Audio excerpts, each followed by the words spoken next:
Hello guys, and welcome to another tutorial from Vintage Radar. Today we are going to discuss the battery equivalent of the AG3 watch battery.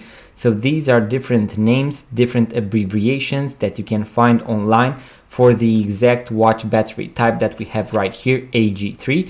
I'm also going to leave a link in the description box below. As you can see, we have G3, AG3, LR41, 192, SR41W. I'm going to also insert a picture with the most common abbreviations, so battery equivalents when it comes to the AG3, and you can go and find them online. Also guys, as you can see here on the table, I have a bunch of other watch battery types, and I'm going to make separate videos with each watch battery type and their battery equivalent and how you can find them online. So if that sounds interesting to you guys, make sure to like the video and subscribe to this YouTube channel in case you are into watches, vintage watches, watch tutorials and watch unboxing videos. Once again guys, like, subscribe, and I'm going to see you on the next video.